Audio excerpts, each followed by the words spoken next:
Bienvenue aux actualités de TVCO. Au sommaire, cette semaine, pas de nouvelles résidences touristiques dans le secteur du Fief à Petite-Rivière. Les paramédics de Charlevoix sonnent l'alarme. Avec le printemps revient la grande corvée de la kermesse. L'Association des gens d'affaires de Baie-Saint-Paul propose un projet d'hébergement collectif. Le domaine Forgette présente sa programmation. Le musée de Charlevoix vous replonge dans les années 70. Martin Deschamps en spectacle à Baie-Saint-Paul. Et au sport, on parle de Grand Prix cycliste en compagnie de Maxime Jaudoin. Bonne émission.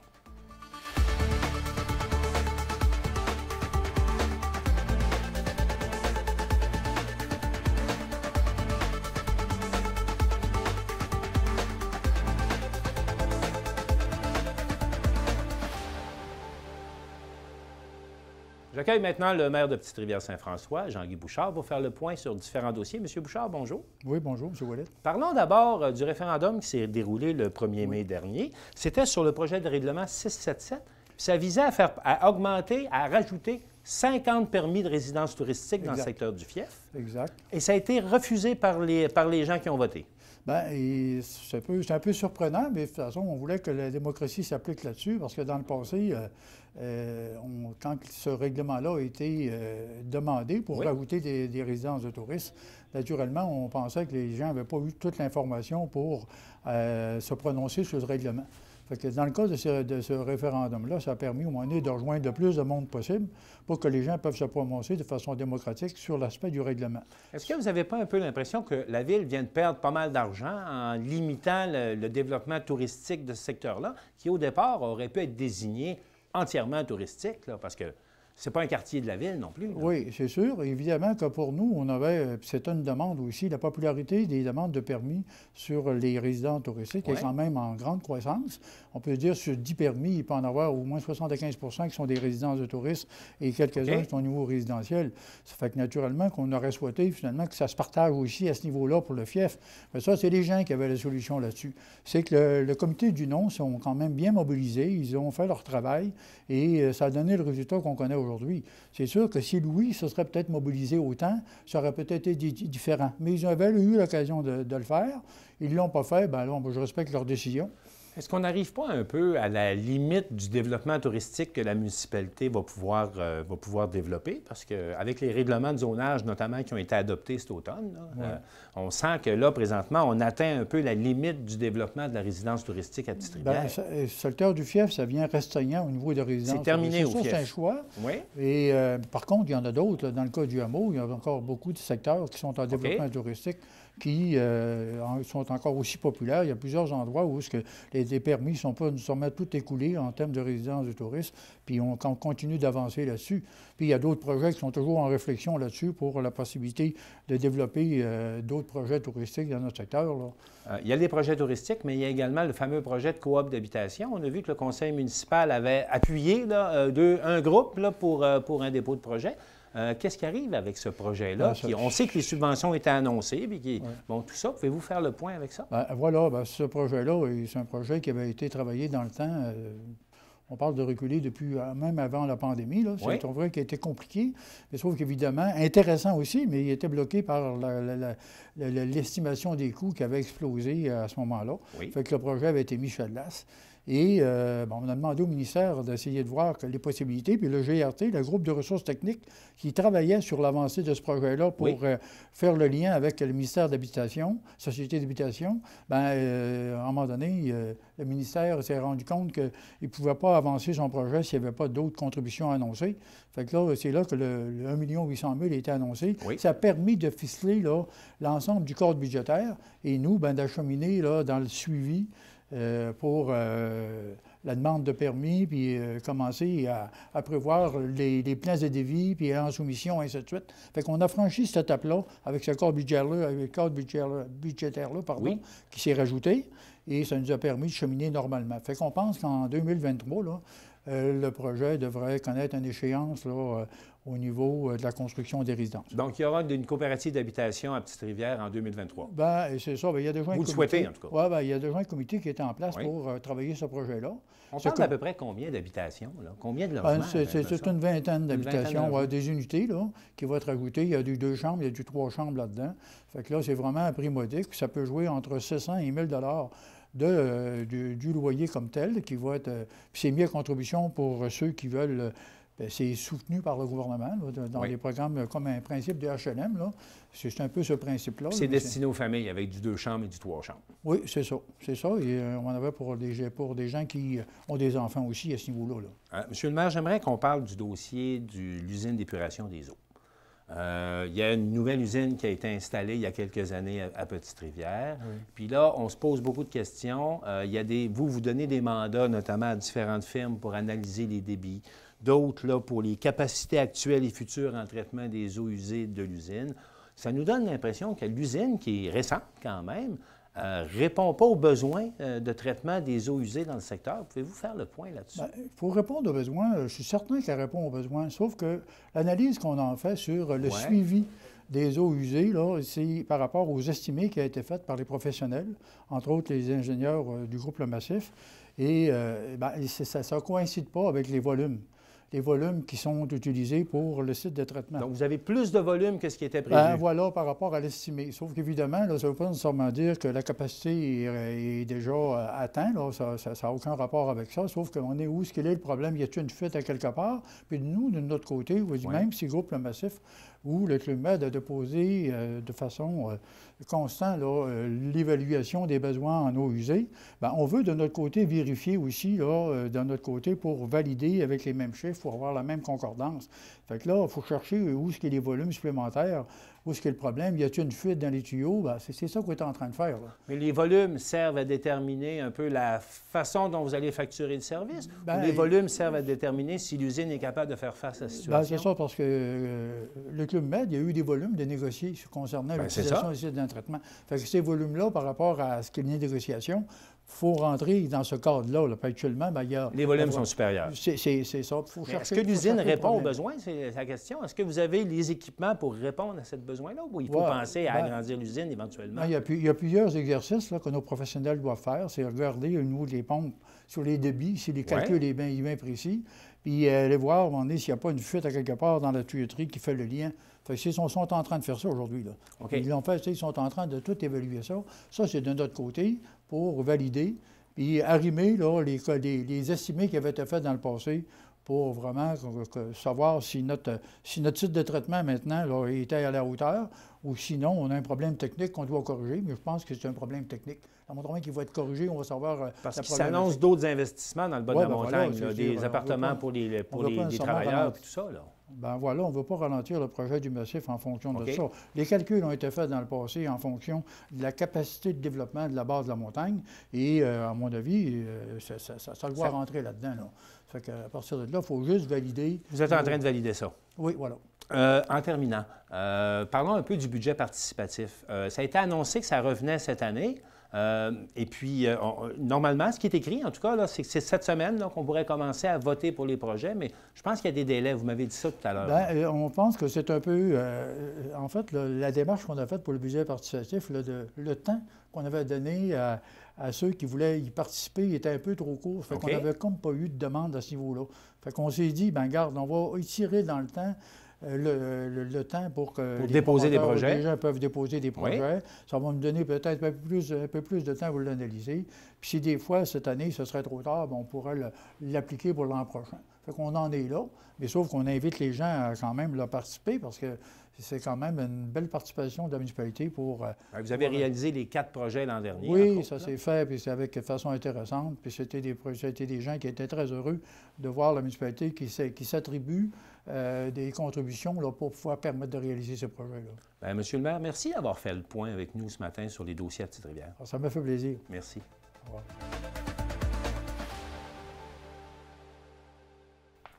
Les ambulanciers de Charlevoix sonnent l'alarme et Élisabeth, ils ont tenu une manifestation cette semaine. Tout à fait, Martin. On a peur là, du côté du syndicat que la députée Émilie Foster ne mène pas jusqu'au bout son dossier et avant la fin de son mandat. Alors, le ton a changé. Considérablement du côté du syndicat et des paramédics. On exige maintenant l'abolition des horaires à faction et que la mise en place d'horaires à l'heure soit faite immédiatement. Elisabeth, c'est quoi la différence entre les deux types d'horaires qu'on propose? Bien, je vous ai préparé un tableau à ce sujet. On va regarder ensemble d'abord qu'est-ce qu'un horaire à faction. Alors, on parle d'être sur appel 24 heures sur 24 pendant 7 jours consécutifs. Donc, on parle de temps supplémentaire qui sera plus fréquent et il y a moins d'employés. Donc, les employés qui sont déjà là doivent faire ces heures-là. Ensuite, si on va voir le tableau d'horaire à l'heure, c'est ce qui est donc demandé parce qu'à la Malbaie, c'est déjà effectif.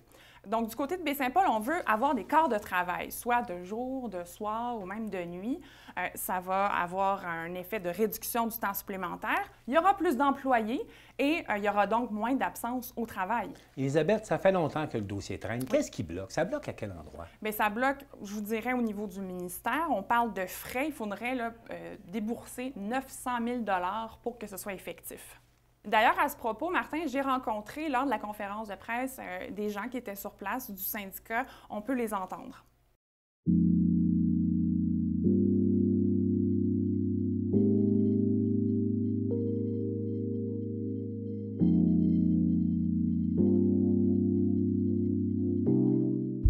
ne voulons plus entendre de la part d'Émilie Foster que le gouvernement y travaille, qu'elle fait des rapports, qu'elle veut que ça change. Ça fait 3 ans que ça dure. C'est long, 3 ans. Nous considérons que ce dossier a été travaillé de façon exemplaire, en concertation avec tous les intervenants, notamment les syndicats, les patrons, les CIUS, les municipalités. Les besoins sont réels et bien documentés. S'il manque quelque chose pour enfin faire débloquer ce dossier, Émilie Foster doit nous le dire et rapidement.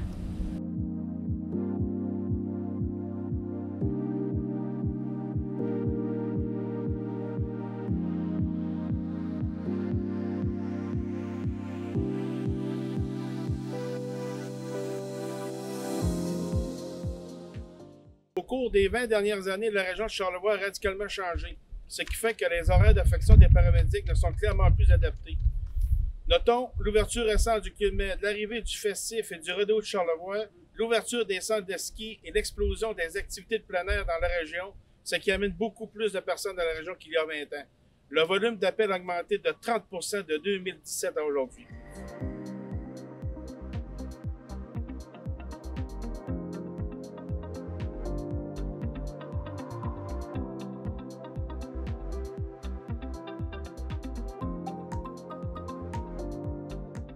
On sait que du côté de la Malbaie, c'est pas mal réglé. On voudrait la même chose du côté de Baie-Saint-Paul.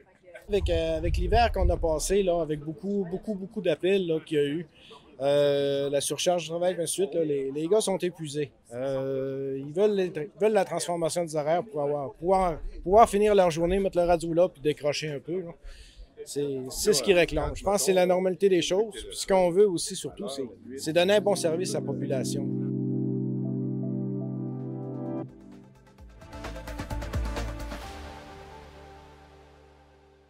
Le printemps est enfin à nos portes et qui dit printemps dit grand ménage du printemps. Et Élisabeth, c'est le retour de la grande corvée de nettoyage. Exactement, organisée par la Kermesse. Ça aura lieu le samedi 14 mai.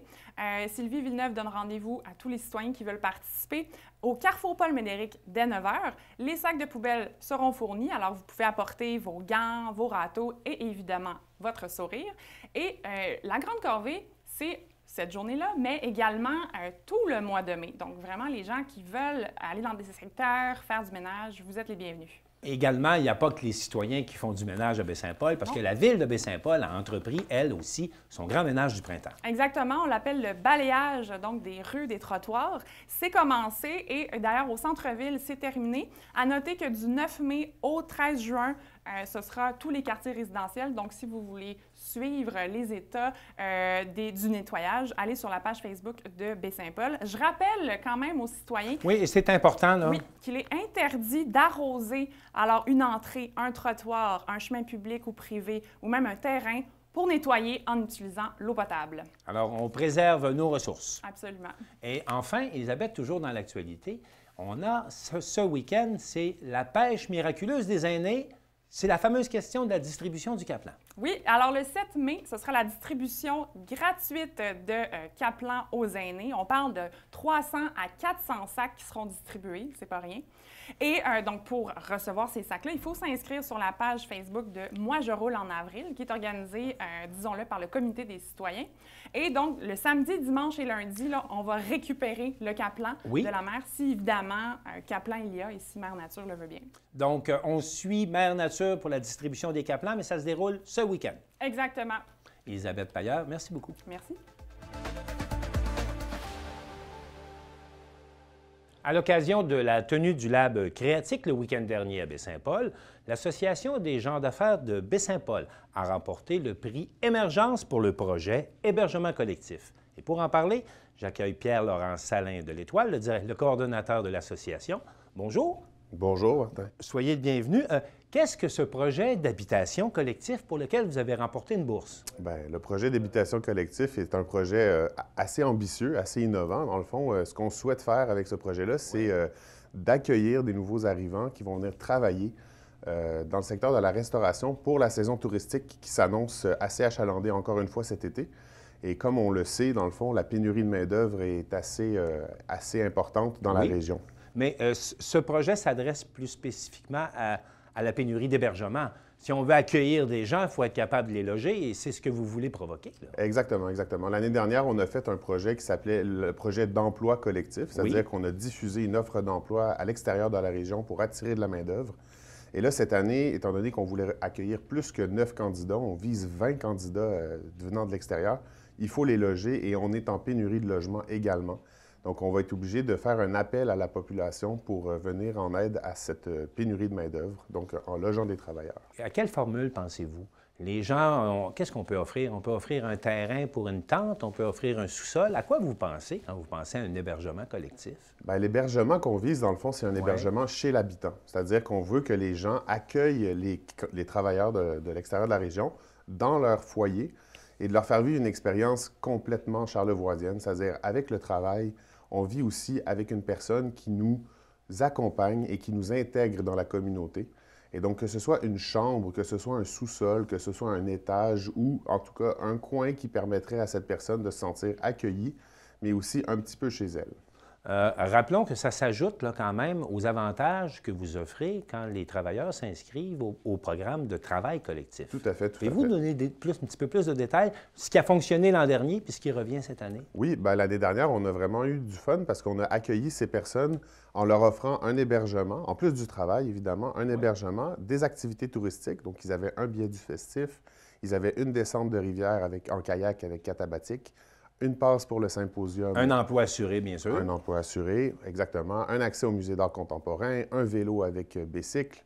Enfin, tout ce qu'il fallait pour leur faire vivre une belle expérience à Baie-Saint-Paul. Et là, vous en avez accueilli 9 l'an dernier et vous en voulez combien déjà cette année? 20. On vise 20 employés pour aider 10 entreprises. D'où cet appel à l'hébergement collectif. Et si on veut s'offrir pour accueillir des travailleurs, on fait comment? Ah ben, on appelle l'Association des gens d'affaires. Donc, le numéro apparaît à l'écran en ce moment. Donc, 418-617-4015. Ou on peut écrire un courriel aussi à l'adresse courriel emploi au singulier @agabsp.com. Pierre-Laurent Salin de l'Étoile, merci beaucoup. Bien, merci à toi, Martin.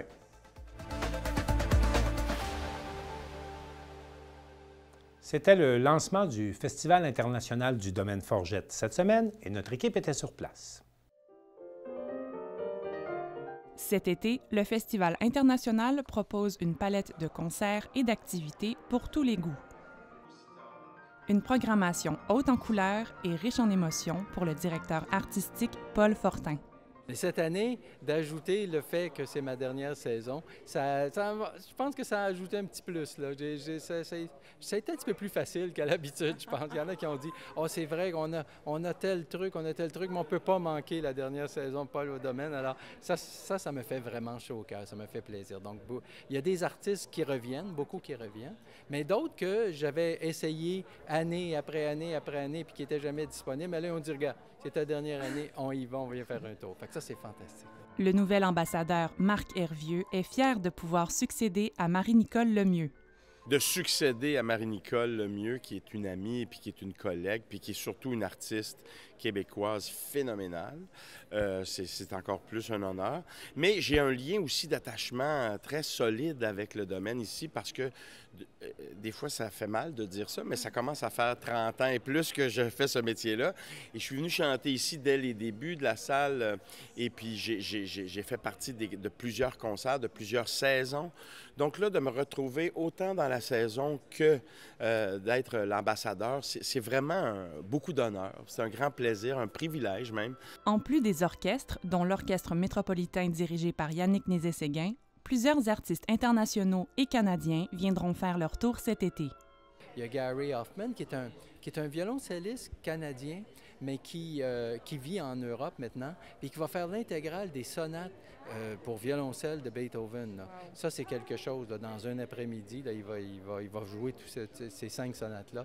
Donc, ça va être vraiment un événement pour fêter Beethoven, parce que Beethoven, comme nous, a raté sa fête pendant la pandémie. Donc ça va être vraiment un événement aussi. Mais il y a plein d'artistes qui vont venir, autant au niveau international, comme je dis, que du Québec. Il y a Marie-Nicole Lemieux, Jean-François Lapointe, Marc-André Hamelin, Charles-Richard Hamelin. C'est vraiment, là, les artistes du Canada sont là.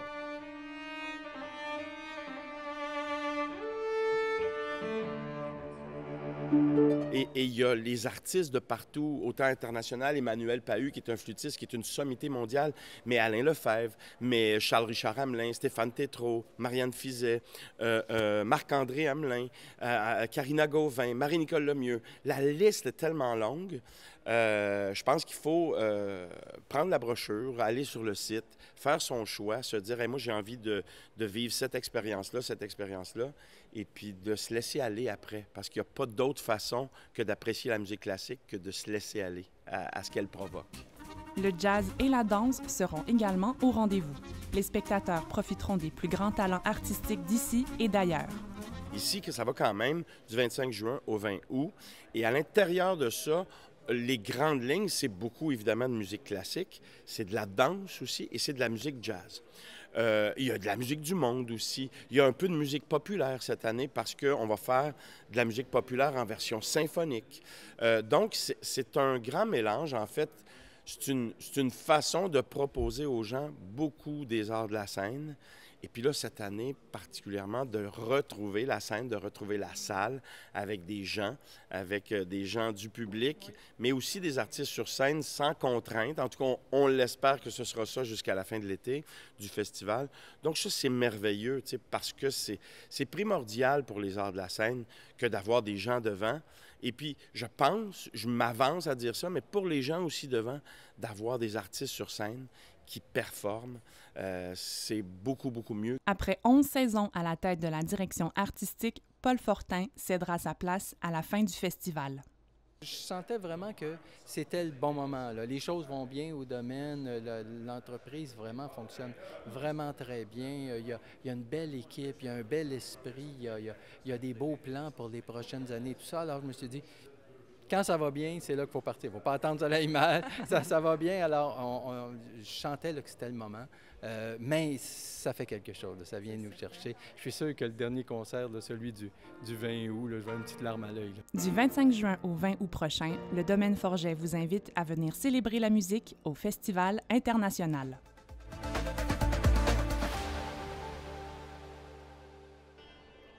La période hippie a marqué à plusieurs niveaux le monde entier et a laissé des traces dans l'histoire de Charlevoix. L'exposition « Les années hippies dans Charlevoix » permet, le temps d'une visite, de revivre les années 70. On voulait vraiment sortir le caractère humain de cette époque-là. Donc, vous allez voir que c'est une de nos premières pour un musée de notre grandeur, d'aller beaucoup vers la technologie. Donc, on a des photos, on a à peu près 250 photos qui roulent, qui tournent dans l'exposition. On a des douches sonores avec à peu près une vingtaine d'entrevues des gens. Donc, c'est une exposition, oui, il y a des artefacts pour vous donner un peu l'ambiance, mais C'est une rencontre avec cette exposition-là qui vous permet de mieux connaître les gens qui ont vécu ces époques-là chez nous. Un travail de recherche de presque 3 ans pour la Société d'histoire de Charlevoix qui a permis de recueillir les témoignages et de documenter l'époque hippie dans la région. La Société d'histoire, en fait, on est un peu à l'origine de l'idée de faire une exposition sur la période hippie parce qu'on trouvait que dans l'histoire de Charlevoix qu'on avait depuis le temps rédigé, tout ça, il manquait comme une page. Et donc, on s'est dit, donc ça fait quand même une 50aine d'années que ce qu'on appelait les hippies, entre guillemets, venaient dans Charlevoix dans les années 70. Donc, on a là une belle histoire à raconter. On l'a proposé au musée. Le musée dit on pourrait faire une exposition en parallèle. Et on a donc joint la recherche. Le musée a aidé à la recherche, a financé la recherche. Et on a pu comme ça partir en quête d'une 20-25 personnes qui étaient les fameux hippies de Charlevoix. Et on avait un questionnaire et on posait des questions et on a pu retrouver comme ça les grandes tendances du mouvement. Charles Roberge a bien connu cette époque. Et moi, dès 1974, il y a un projet qui m'a tenu vraiment à cœur. C'était la création d'un parc dans les Hautes-Gorges de la Rivière-Melle. C'était pour moi important parce que c'était comme redécouvrir un pays qui avait oublié de vivre. C'est comme si dans Charlevoix, les gens avaient des gens libres pourtant. Et mon ami Eudore Fortin pourrait témoigner, mon ami qui a 92 ans maintenant pourrait témoigner certainement, mais des gens qui, au fil des années, avaient été en quelque sorte pris sur un carcan. Un des carcans, bien, on le connaît, il y avait 400 chambres, et puis c'était un gros hôtel à la Malbaie. Un autre carcan, c'était l'exploitation des forêts qu'on faisait et qui était parfois un peu rough pour le pays. Et moi, j'avais le goût qu'on redécouvre ce pays-là. Tout au long de l'exposition, le visiteur voyage dans les années 70 en faisant appel à tous ses sens. On a monté l'exposition par thème. On a le premier qui sont arrivés, quelques-uns sur le pouce, d'autres avec un petit peu plus d'outillage, mais c'était le début, c'est la rubrique d'habiter à la campagne. Donc, qu'est-ce qui est important pour les gens? C'est le premier volet. Après ça, construire sa maison. Donc, il y a eu des idées créatrices, ludiques, que vous avez plus de détails dans la revue, mais il y en a évidemment dans l'exposition. Il y a tout le côté, le retour aux sources de fabriquer leur objet. Donc, on a beaucoup d'artefacts de Mme Hamel qui est avec nous ici, que vous allez pouvoir observer et puis apprécier. Vous avez affiché ces couleurs. Donc, comme moi, j'essaie de ne pas me faire frapper aujourd'hui en venant. Donc, j'ai pris un truc coloré. C'était vraiment l'explosion des couleurs dans tous les domaines, autant dans la culture que dans la mode. Et aussi, il y avait le côté de vivre en groupe, donc les communes étaient un peu populaires à l'époque. Mais ici, vous allez voir que les communes étaient des communes plus de familles. La musique et la culture occupent une grande place dans le mouvement. C'est pourquoi elles sont mises à l'honneur dans l'exposition. On a fait des nouvelles œuvres, des choses qu'on pouvait imaginer différentes, des formes différentes. On a ouvert aussi les mœurs, la mentalité, la sexualité, la façon de vivre. On vivait beaucoup en groupe, les mouvements hippies.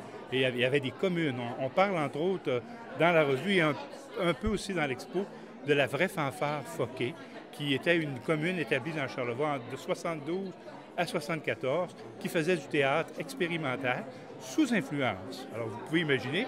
Et ça, on peut dire, en quelque sorte, qui sont un peu ceux qui ont inventé le théâtre d'improvisation par la suite, qui est devenu si populaire au Québec. Eux, ils ont fait ça avant, et ensuite, bien, les gens ont suivi. Donc, encore là, du renouveau culturel, du renouveau social, un changement complet Et on peut dire aujourd'hui, c'est ce que je voulais particulièrement, on voit entre autres la peinture de Guy Paquette, qui a été un artiste important. On a donc une transformation du milieu et on a un renouveau. Alors l'appel des mouvements hippies, c'était de renouveler les choses et c'est réussi, je pense, dans Charlevoix. L'exposition Les années hippies dans Charlevoix est accessible au Musée de Charlevoix jusqu'au 16 juillet 2022.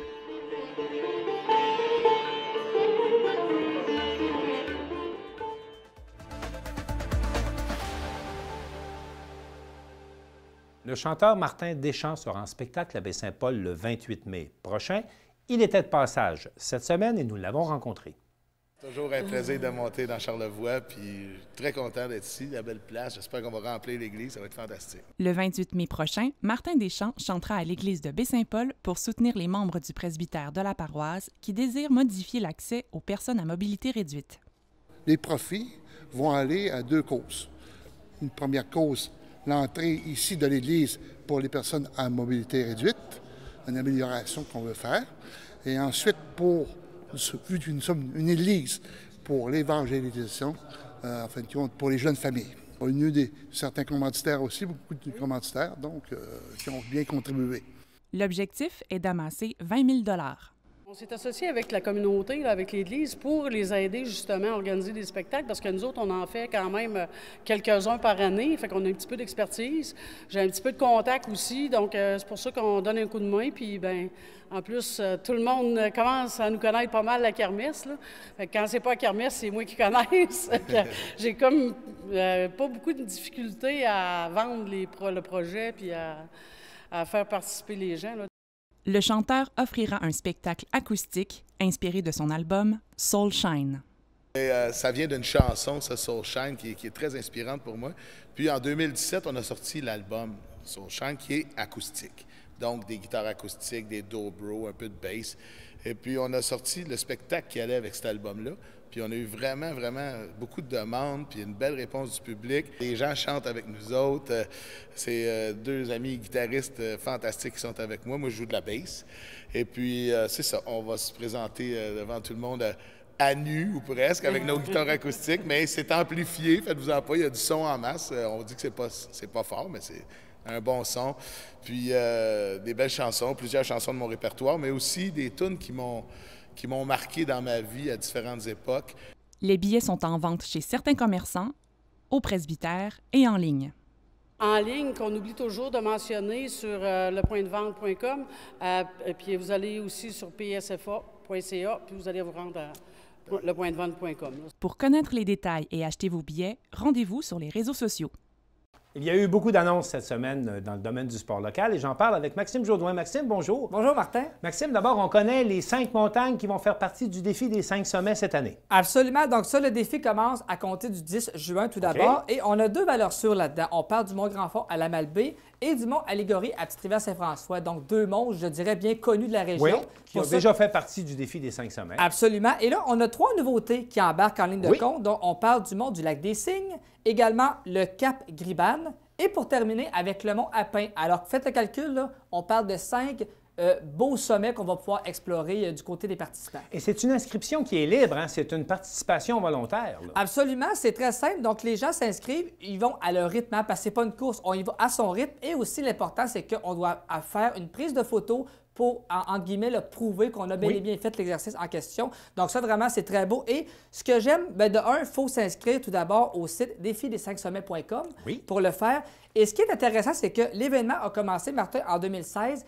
Et il y a beaucoup de gens qui viennent faire l'événement, non de un, bien pour faire du sport, mais également pour découvrir les paysages de la région et sachant qu'on en a des très, très beaux. Donc, c'est un peu un 2 dans 1 là, que les gens font, faire du sport, mais aussi pour découvrir ça. Et ça, moi, je trouve ça absolument formidable. Et il a été prouvé que ça attire des gens dans la région. Oui, bien, on le voit, le décompte, là, il y a beaucoup de coureurs qui viennent. Donc, pour faire du sport et découvrir les régions, moi, je trouve que c'est vraiment 2 raisons incroyables. Maxime, on nous dit souvent que la région est une destination prisée par les cyclistes. Et là, avec les nombreuses compétitions qui sont annoncées par les Grands Prix cyclistes de Charlevoix, c'est plus vrai que jamais. Là. Oui, et la bonne nouvelle, c'est que de un, le calendrier habituel reprend son rythme pour la 24e édition.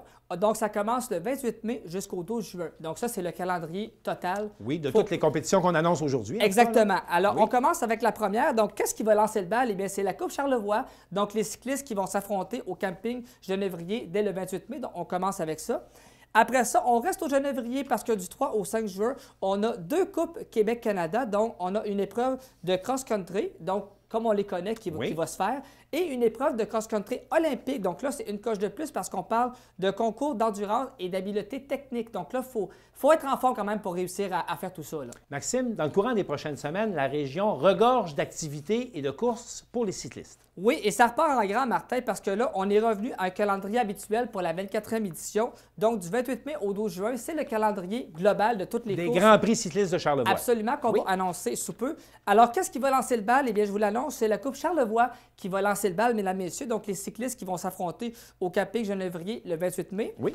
Ensuite, on reste au Genévrier parce que du 3 au 5 juin, eh bien, c'est 2 Coupes Québec-Canada. Donc, pour commencer, une épreuve de cross-country. Donc, comme on les connaît, ceux qui ont déjà fait ça.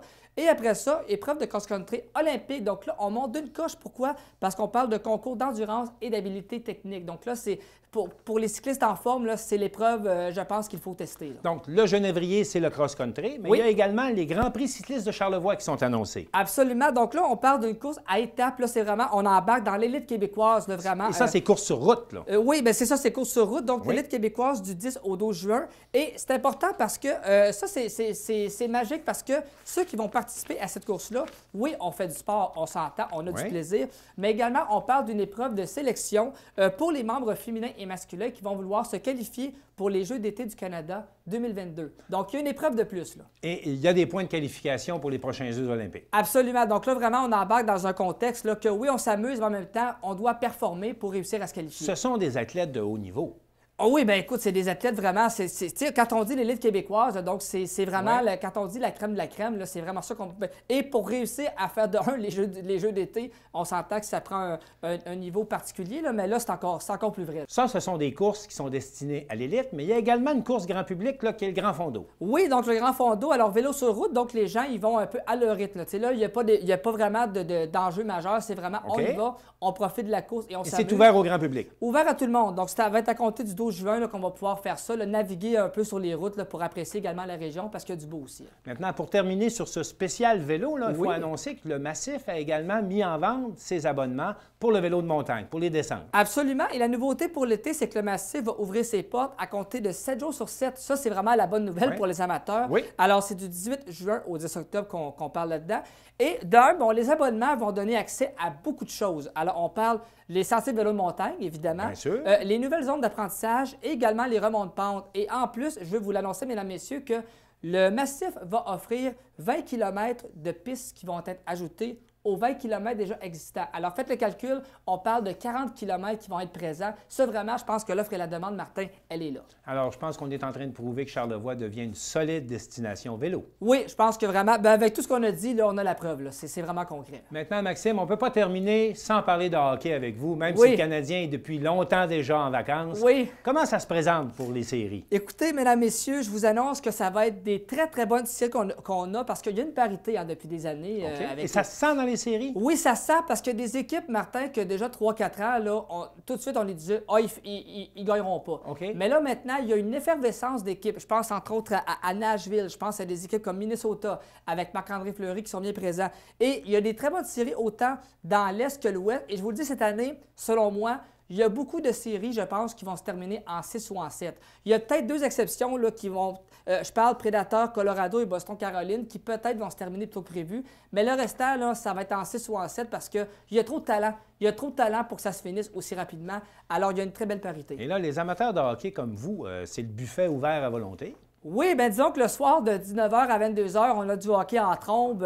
Tous les soirs? Tous les soirs, oui. Bien là, plus ça va aller, à un moment donné, avec les équipes éliminées, ça va diminuer. Mais là, les premières rondes, là, c'est excitant parce que tu changes de poste, tu as un match, l'autre est en entraque, on a le match. Donc oui, c'est un buffet à volonté pour les amateurs de sport qu'on est. Alors, je vous souhaite bon appétit là-dessus, Maxime Jaudoin. Merci beaucoup, Merci Martin. beaucoup. Alors, c'est ce qui complète notre bulletin d'information cette semaine. On espère que ça vous a plu. Et au nom de toute l'équipe de TVCO, je vous souhaite une bonne semaine.